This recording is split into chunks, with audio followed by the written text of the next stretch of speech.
गुजारिश करेंगे हमारे एक और गेस्ट से, जो हैं चंदन द्विवेदी जी हिंदुस्तान से, वो जो भी लाए हैं वो प्लीज़ पेश करें। धन्यवाद सरस भाई। मुझे लगता है कि जिस ऊंचाई को ये महफिल पा चुकी है, वहाँ से कुछ भी कहना, बहुत कुछ लिखना, पढ़ना, बोलना बहुत बेहतर नहीं है। सर को सुनने के बाद, मणिका को सुनने के बाद और इकबाल भाई को सुनने के बाद, लेकिन आदेश है और ये अचानक आदेश हुआ है तो फिर कुछ पढ़ना तो पड़ेगा जी। कवि पत्रकार दोनों रूप में परिचय है, परिचय वहीं से देता हूँ 4 पंक्तियों से कि जमी नहीं आसमां का अनुभवी होना पड़ता है, अपनों के पास खुद से अजनबी होना पड़ता है, और जब मुल्क में हो नफरत और इश्क में सियासत, तब तब पत्रकार को कवि होना पड़ता है। तब तब पत्रकार कवि होना। जितनी हमने विपदा झेली उतना दमखम पाया है, जितनी हमने विपदा झेली उतना दमखम पाया है, जो हर विपदा पर हावी हो पत्रकार बन पाया है, जो हर विपदा पर हावी पत्रकार बन पाया है। एक रचना जो पढ़ लेता हूं, आप लोगों को अच्छी लगे तो, कि सुखन की रात लिख रहा हूं मैं, भीने जज्बात लिख रहा हूं मैं, वाह। तेरी चुप्पी कहीं पागल ना कर दे, तेरी हर बात लिख रहा हूं मैं। अरे वाह। तेरी हर बात लिख रहा हूं मैं शायर सा हूं जबकि तू तू है, तेरी सांसों से जब तक गुफ्तगू है। मैं शायर सा हूं जबकि तू तू है, तेरी सांसों से जब तक गुफ्तगू है, तेरी तस्वीर सामने रखकर तेरे जज्बात लिख रहा हूं मैं, तेरी हर बात लिख रहा हूं मैं। समंदर भी नदी भी है अकेले, अधूरे ख्वाब और यादों के मेले, कलम हाथों में है उम्मीद तब तक, मिलन की रात लिख रहा हूं मैं, तेरी हर बात लिख रहा हूं मैं। बहुत बढ़िया। तेरी हर बात लिख रहा हूं मैं।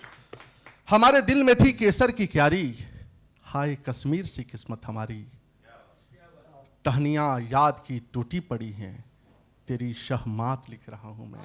अरे तेरी हर बात लिख रहा हूं मैं, बहुत बढ़िया। तेरी हर बात लिख रहा हूं मैं। एक और रचना छोटी सी सुनाता जी। हूं कि लावा बनकर बह जाता है, पीर हृदय का कह जाता है, होठों के रंग धुल जाते हैं, आंखों का रंग रह जाता है। होठों के रंग धुल जाते हैं, आंखों का रंग रह जाता है, सिसकी सांस गिना करती है, प्रेम कंगूरा ढह जाता है, एक बार गांठे बनती है, सातों जन्म निभा जाता है। एक बार गांठे बनती है, सातों जन्म निभा जाता है। वह भी सुंदर, मैं भी सुंदर, वह भी सुंदर, यह भी सुंदर, फिर क्या अंतर रह जाता है। और खालीपन का अर्थ यही है, खालीपन का अर्थ यही है, कोई भीतर रह जाता है। अरे खालीपन का अर्थ यही है, कोई भीतर रह जाता है। जब किस्मत धोखा देती है, कोई कुछ भी कह जाता है। जब किस्मत धोखा देती है, कोई कुछ भी कह जाता है। रीत यही है इस जीवन की, वह आता है यह जाता है। क्या बात है, बहुत खूबसूरत, उम्दा उम्दा, यह उम्दा। जाता है। वाह वाह वाह वाह। और अंतिम रचना, हम शहरों में रह के गाँव को मिस करते हैं और बहुत अच्छी अच्छी रचनाएं वहाँ से पढ़ी गई प्रकृति संरक्षण को लेकर के। और यमुना का शोक गीत पढ़ा गया, मुझे बहुत पसंद आया वो गीत। एक छोटी सी रचना और है, पढ़ करके फिर अब जाना। इसकी भूमिका मैं ये देता हूँ, क्योंकि पटना में अब भी ठंड नहीं आई है जैसी ठंड आनी चाहिए थी दिसंबर के महीने में। हम कोशिश कर रहे हैं, ये दिखाने की कोशिश कर रहे हैं कि नहीं ठंड आ गई है, लेकिन ठंड आई तो नहीं। हमने लिखा था कि होकर विधर्मी हर गर्मी, इस धरती को छला गया।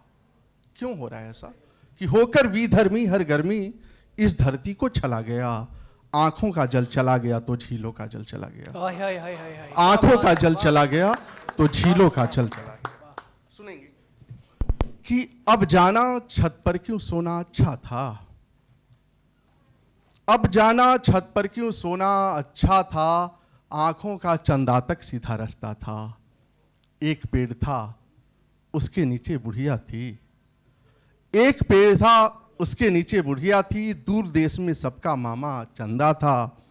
एक मनोहर पोथी वाले बापू थे, एक मनोहर पोथी वाले बापू थे, सबसे प्यारा बचपन का वह बस्ता था। 10 पैसे में जी भर हवा मिठाई थी, घी तो 5 रुपल्ली से भी सस्ता था।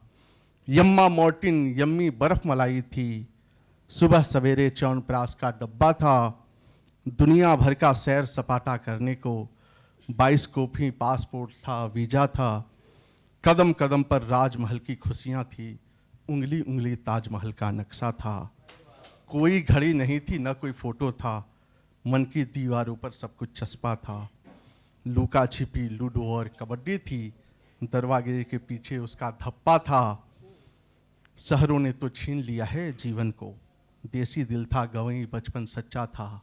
और बड़े होकर के थोड़े उम्र में क्या सीखा कि रंग समझने लगा तो सब बदरंग दिखे, रंग समझने लगा तो सब बदरंग दिखे, ना समझी थी रंगों की तो अच्छा था।